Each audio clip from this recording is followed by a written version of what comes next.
E aí, galera, beleza? Sala de estudo de hoje a gente vai falar de saúde da mulher. Vamos abordar aqui o tema de IST, as infecções sexualmente transmissíveis. Esse estudo eu vou dividir ele em duas partes. Então, nessa primeira, a gente vai falar das ISTs que vão causar corrimento, e na segunda parte eu vou falar das ISTs, vou continuar, só que as que vão causar lesão, tá? No final de cada parte, eu vou deixar um quadro preenchido já com essas informações de tratamento, diagnóstico, agente etiológico, beleza? No finalzinho de cada parte, tá? Então é isso aí. Você que está chegando agora, não me conhece, eu sou o Randall, esse aqui é o RNA e a gente faz essas salas de estudo aqui para auxiliar no seu entendimento da matéria que você está aí no seu curso na faculdade, tá bom? Não esquece, sempre estudando aí, aproveitar os livros, tá? Vamos aproveitar esse tempo também que a gente está aí de quarentena, ficando em casa, então vamos estudar, beleza? Então é isso aí, sem enrolar, ó, lava a mão, beleza? Lava a mão, se ajeita, arruma o seu material aí direitinho, faz aquele lanchinho saudável, dentro do possível, claro, faz aquele lanchinho saudável e bora estudar, né? Vem comigo!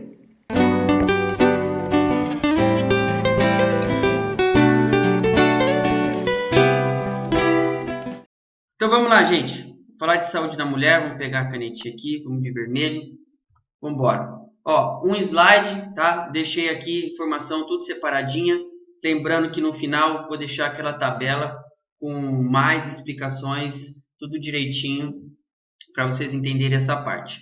Sobre essa aula aqui, gente, o que vocês têm que entender é mais a conduta de enfermagem durante a anamnese, durante o exame físico, em relação a essas patologias, para que você possa identificar elas precocemente e começar o tratamento, tá? Por quê?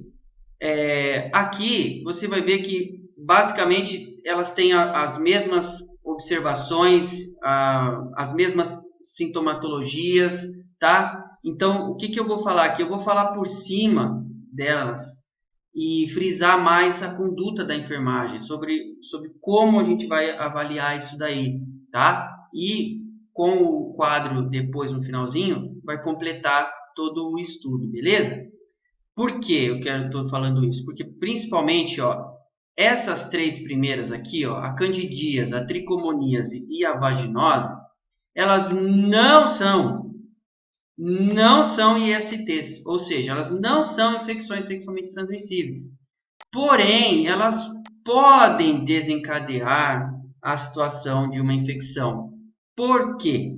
Porque essa daqui, ó, essa bactéria aqui, que o nome é difícil para falar, então eu deixei no quadro que eu vou pôr lá no final, mas essa bactéria aqui e esse fungo aqui, eles são micro-organismos residentes, ou seja, eu já tenho esse micro-organismo no meu ambiente vaginal, tá? Então não tem como eu transmitir essa bactéria porque ela já está lá, tá bom? Mas o que eu quero dizer com isso? Então por que isso aqui vai desencadear? Por conta que a relação sexual sem proteção, que isso é um fator importante, e a relação sexual com vários parceiros ou parceiras podem alterar o meu pH, tá? Então isso é o mais importante. Por quê? Se eu tenho essa bactéria lá no meu ambiente vaginal e ela já é residente e ela mantém a sobrevida dela nesse pH aqui, se eu alterar, isso vai incomodar o micro-organismo e aí ele vai causar a patologia, tá? Então isso é o mais importante. Então eu tenho que manter a minha alimentação adequada, a minha atividade física diária, para manter o meu sistema imunológico em dia, para que eu não tenha essa alteração, tá? Porque você pode, né, não é recomendado ter a relação sexual sem preservativo, mas caso isso ocorra, você pode alterar o pH, até por conta que o esperma masculino, tá? Ele tem um pH mais alcalino do que isso aqui. Ou seja, a própria ejaculação do homem dentro do canal vaginal eu tenho a alteração do pH. Porém, com o meu sistema imunológico em dia, meu pH não vai alterar e eu vou segurar essas bactérias lá, de alguma forma, e não vai acontecer nada, tá? Então, isso é importante, a alteração do pH é importante, certo? Então, lembrando que essas três aqui, ó, elas não são literalmente ISTs, porém, elas podem sim ocasionar, tá? Levar a uma IST, beleza? Por conta da relação sexual, principalmente ela sem preservativo e com muitos parceiros, tá? Outro ponto também é que quando a gente vai falar da infecção, eu preciso ter um desses três critérios aqui ou os três juntos. Quais são esses critérios aí? O próprio corrimento, tá? O próprio corrimento é um. O prurido, o que é o prurido? É a coceira, aquela coceira chata na região, tá? Então, prurido e alteração de odor. Eu não preciso ter as três características para dizer que é uma infecção. Se eu tiver alteração disso, de uma dessas três, aí sim eu tenho, tá? Por quê? O corrimento, gente, isso é importante também. O corrimento, ele pode ser fisiológico, tá? Principalmente quando a mulher já entrou na fase reprodutiva, ou seja, ela já tem a vida sexual ativa. O corrimento pode acontecer, porém, ele não tem odor e ele é mais transparente. Ele tem uma viscosidade muito característica, tá? Então, pode acontecer. O que eu quero dizer com isso? Que quando uma paciente chega para fazer uma consulta, você vai questionar ela justamente as características desse corrimento, porque isso vai te direcionar a um diagnóstico mais preciso. Por exemplo, a consistência desse corrimento, se dói a região, a coloração, o odor, tá? Tudo isso vai ser questionado para essa mulher, para você ter uma direção melhor em relação antes de você fazer os exames laboratoriais, tá? É só ali na anamnese mesmo você já consegue identificar ou pelo menos ter uma direção melhor, certo? Então é importante isso aqui de falar que o corrimento ele é fisiológico, só que se você tiver essas alterações que a gente falou, desses critérios, aí sim ela se torna uma infecção e você vai continuar investigando. Outro ponto importante é o pH que eu acabei de falar e esse teste de aminas aqui, ó, tá? O que é esse teste de aminas aqui? É um teste de odor mesmo, tá? Então se ele der positivo, ou seja, se o cheiro for muito forte, é um odor fétido, literalmente, tá? Muito ruim. Isso quer dizer que essas aminas aqui reagiram a um produto químico lá, tá? E dá esse odor. Se der positivo, ou seja, se der esse cheiro ruim, eu tenho essa infecção por um micro-organismo, tá? Não só esse, como os outros aqui, eu também posso fazer esse teste de aminas. É o teste de cheiro, tá? Porque literalmente fica um cheiro muito ruim, beleza? E eu também tenho a bacterioscopia, tá? Então eu vou fazer a retirada do material e vou olhar no laboratório para ver se eu tenho a presença da bactéria ou não. A bactéria é aflorada, tá? Porque se eu fizer só olhar, eu vou ter, ela está lá, mas ela tem características diferentes quando ela está em situação patológica, tudo bem?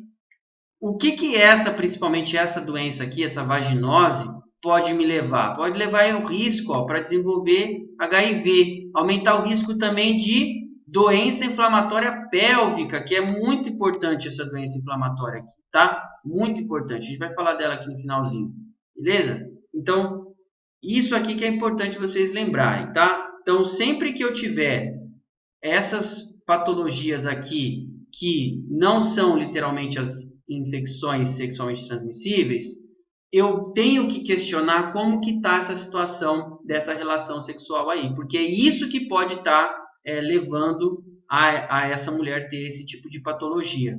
Lembrando que se eu tiver a infecção em situações como essa, eu preciso também tratar o parceiro ou a parceira, tá? Então, isso é importante também. O que eu vou fazer no meu exame em relação a qualquer uma dessas patologias também? No meu exame físico, eu vou procurar por ulcerações, que a gente vai falar na próxima parte desse estudo, tá? Que são as patologias que causam lesões. E também vou procurar por eritemas, isso é um ponto importante também, beleza?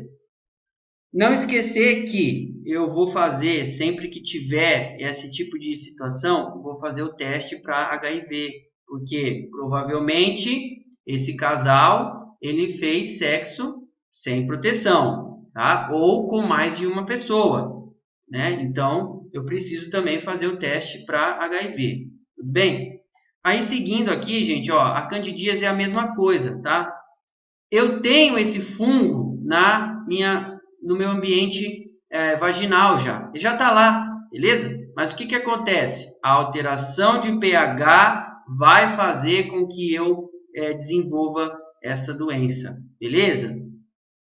Então, eu posso ter candidíase sem fazer relação sexual? Posso, por quê? Meus hábitos alimentares, os meus hábitos de higiene, hábitos e costumes de vestuário influencia para eu alterar o meu pH e desenvolver a infecção, tá bom? Então, isso também é importante você questionar na hora da anamnese.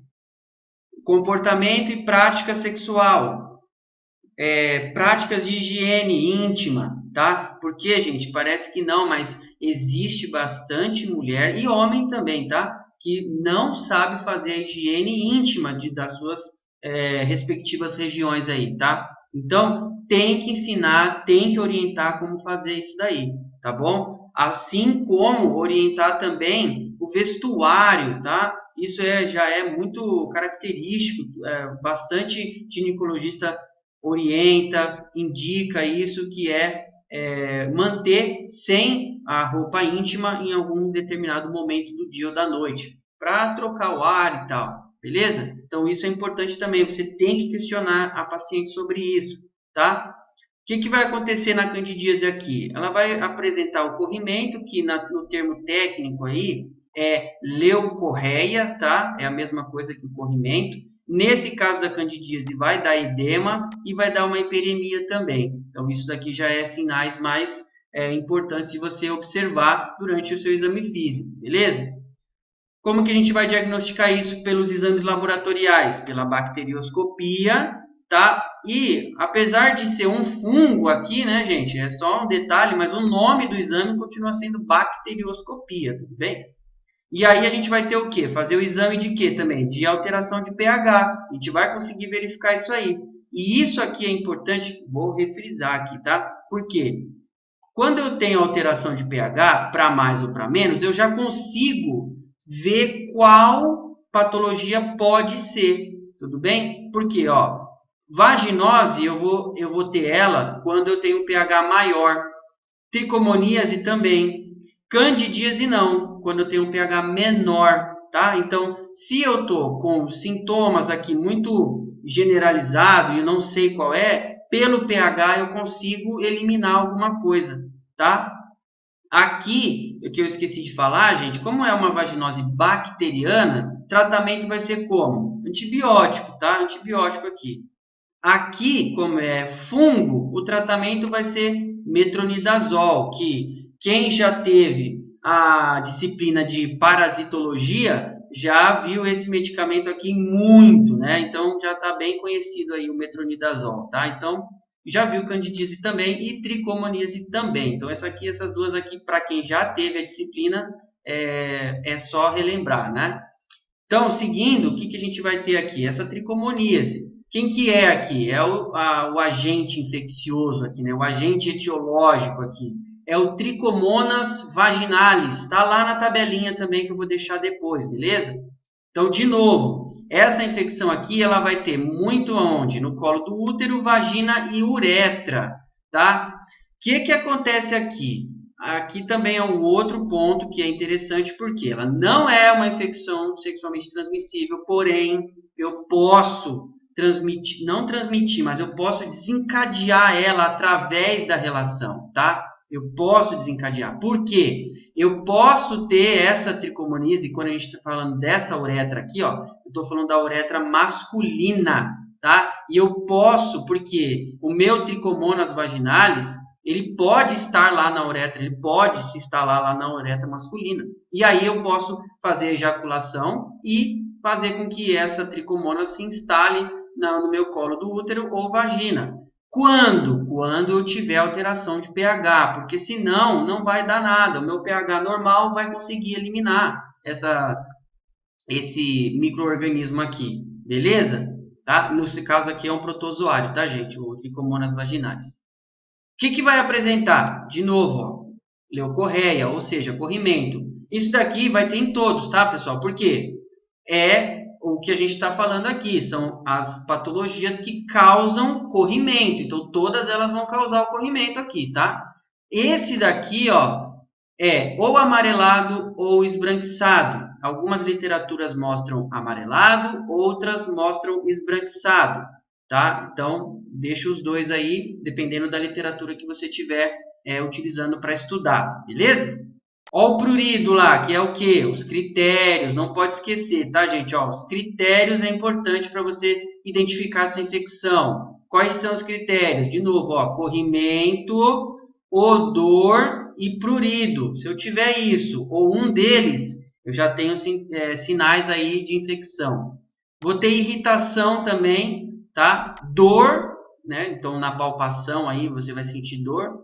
E hiperemia, né? Vai dar aquela vermelhidão, principalmente pela irritação e processos inflamatórios, né? Como que eu vou diagnosticar? De novo, olha lá, bacterioscopia e pH também, olha lá, ó, tá vendo? Por isso eu estou falando. A alteração do pH do ambiente vaginal é importante, beleza? Esse teste é importante. E o teste de amina. Por quê? Porque vai ter aquele odor fortíssimo se esse teste der positivo. Como que eu vou fazer o tratamento? Metronidazol de novo. Por quê? Protozoário, tá, gente? Então, ó, para fechar esse primeiro bloquinho aqui, essas três não são infecções sexualmente transmissíveis direto, tá? Mas eu posso desencadear elas através, principalmente do quê? Muitos parceiros e fazer relação sexual sem preservativo, beleza? Agora a gente vai aqui para baixo falando que realmente aqui é uma infecção sexualmente transmissível, ok? Por quê? A uretrite, gonorreia, clamídia e a DIP, o agente etiológico é o mesmo, esses dois aqui, ó.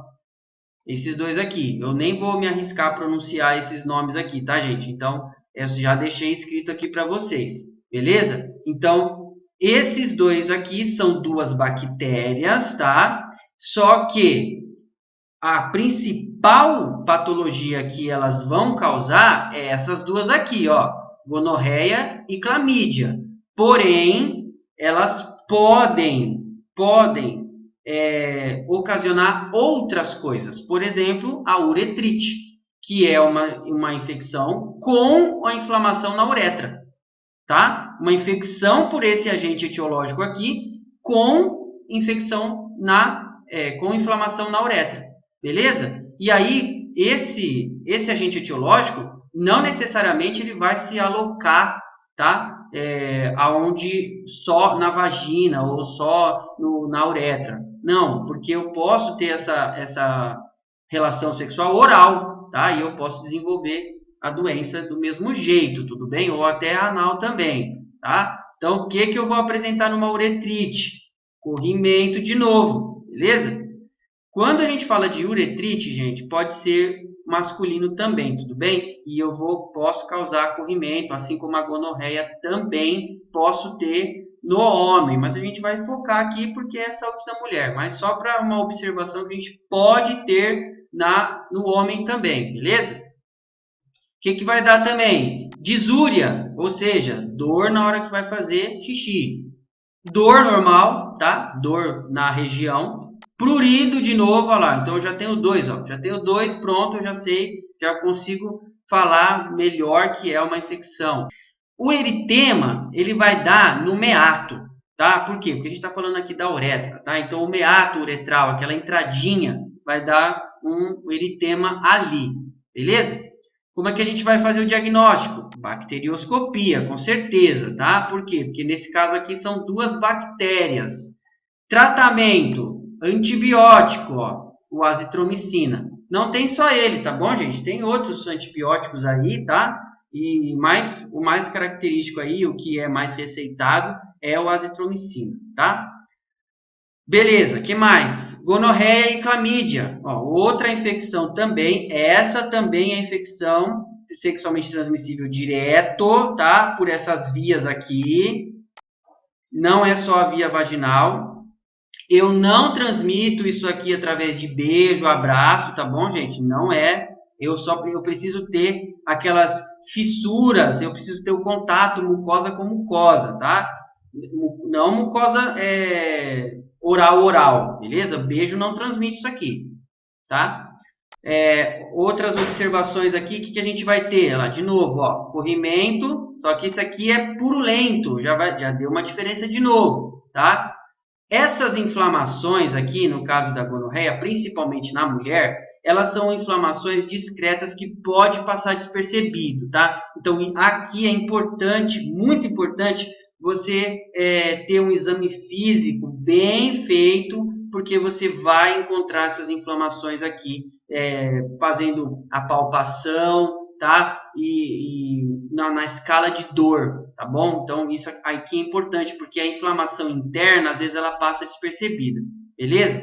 De novo, diagnóstico de bacterioscopia e o tratamento com azitromicina, por quê? Porque eu falei aqui, ó, que essas três aqui, ó, uretrite, gonorreia, clamídia e a doença inflamatória, são o mesmo agente etiológico, tá bom? Então, esse agente etiológico aqui, ele pode ir para outros lugares, tá bom? Então, não é somente na região genital, beleza? Por exemplo, olha aqui, ó. Se ele causar uma gonorreia, por exemplo, ou uma clamídia, pode, ó, isso aqui é importante, gente, ó, pode ir para outras regiões, tá? Principalmente essa aqui, ó, dos olhos, eu tô até falando que isso aqui pode transmitir da mãe para o bebê, tá? E causar conjuntivite no bebê, que pode causar cegueira, tá bom, gente? Então, anota aí essa parte que é importante, que a gonorreia, através desses agentes etiológicos aqui, pode causar conjuntivite no bebê, porque passou da mãe para o bebê na hora do parto, tá? Na hora do parto, tá? Porque não é via vaginal, tá bom, gente? Pode causar o quê? Faringite. Olha só, eu tenho uma doença, tá? Uma infecção sexualmente transmissível via vaginal, mas eu posso ter ela oral também, e aí esse agente etiológico para lá na minha faringe e me dá uma infecção na faringe, tá? Então, importante a gonorreia aqui, que eu tenho ela em outras regiões. E aí, ó lá, ó, olha aqui, ó, posso ir para outras regiões, ó, uretra, e aí causar o quê?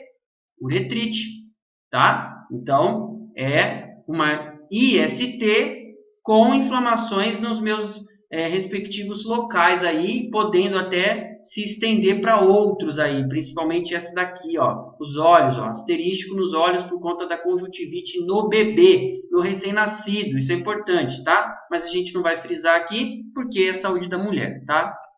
E aí, gente, para encerrar, vamos falar da DIP, doença inflamatória pélvica. O que é isso aqui? Não é uma IST, de novo, direta, tá bom? É uma complicação das infecções sexualmente transmissíveis. Ela é uma síndrome, ou seja, eu tenho diversos sinais e sintomas aí. Quando que eu posso ter isso aqui? Ó? Na manipulação do DIU, por exemplo. Ou eu vou colocar o DIU, ou eu vou tirar o DIU, eu posso desenvolver uma DIP, tá? Ou seja, não é uma doença inflamatória, não é uma infecção sexualmente transmissível direto, porém, é uma complicação dela, tá? Ou numa biópsia, por exemplo, eu posso desenvolver. Ou seja, se eu não tratar uma dessas infecções aqui, eu posso, e quase com certeza, vou desenvolver uma doença inflamatória pélvica, tá? Então, isso aqui é importante, ó. Uma complicação das ISTs associado a problema de longo prazo. Ou seja, eu não estou tratando a minha uretrite, desenvolvo uma doença inflamatória pélvica e com isso eu vou ter posteriormente infertilidade e dor pélvica crônica. Tem outros, tá? Tem outros sintomas aqui, mas eu coloquei esses dois porque são mais característicos, aparece mais, tá? Então, isso daqui é aquela mulher que não está indo nas suas consultas, tá? Não está observando, então isso daqui tem que ser orientado, gente, tá bom? Então, beleza? E aí, futuramente, pode dar essas complicações aqui. Então, ó, doença inflamatória é importante, hein? Tem que saber isso daqui. Então, é uma síndrome, beleza? De complicações das ISTs, ok? O que vai acontecer nessa DIP aqui? Vai dar de novo, olha lá, ó, corrimento, né? Corrimento. Pode causar sangramento, dor pélvica e aí, posteriormente, cronificar isso daí. Isso aqui é importante, ó. Dispareunia. O que é isso aqui? É dor durante a relação, tá? Observação aqui também, gente. Às vezes, na relação vai causar dor, tá? Não é qualquer dorzinha que você já tem que sair correndo porque você já está com uma doença inflamatória. Não é isso. Tem que olhar também os outros sintomas, tudo bem? Ó, disúria, tá? Na hora que vai fazer xixi vai doer, mas só para vocês saberem, também vai causar bastante dor durante a relação sexual, ok? Nesse caso da doença inflamatória, eu vou ter o quê? A bacterioscopia, por quê? Porque é o mesmo agente etiológico que pode causar essa inflamação aqui. Um hemograma posso fazer também, por quê? Porque eu tenho meu sistema imunológico atuando. E aí, quando eu tenho uma infecção, principalmente bacteriana, eu vou ter o aumento dos meus leucócitos, tá? Então, eu faço aqui também um hemograma e um leucograma, tudo bem? Durante o meu exame físico, se eu tiver alteração de temperatura, isso já me leva à infecção, né? E dor quando eu estiver fazendo o quê? Palpação, beleza? Então, o exame físico, a orientação, aquele questionamento na anamnese, isso é importante. Você consegue identificar previamente aqui essas situações, tá? E aí o tratamento vai ser com antibiótico também, tá? Mas aqui não tem azitromicina, tem esse outro aqui, que é o cefotetano, tá? Então, ele é um antibiótico também e para essas doenças inflamatórias aqui. Beleza, pessoal? Vou deixar aqui, ó, o quadro que eu havia falado, beleza? E aí a gente vai encerrando essa sala de estudo, então já fica aí que logo mais tem a segunda parte para a gente falar das lesões. Certo, gente? Então é isso, espero que vocês tenham gostado. Se você gostou, deixa um joinha aí, que ajuda pra caramba. Se inscreve, compartilha, aciona o sininho para você receber as notificações quando eu estiver postando alguma coisa nova. Deixa comentário, me segue nas redes sociais, no Instagram e Facebook, tá? E, no mais, é isso. Bons estudos e até a próxima!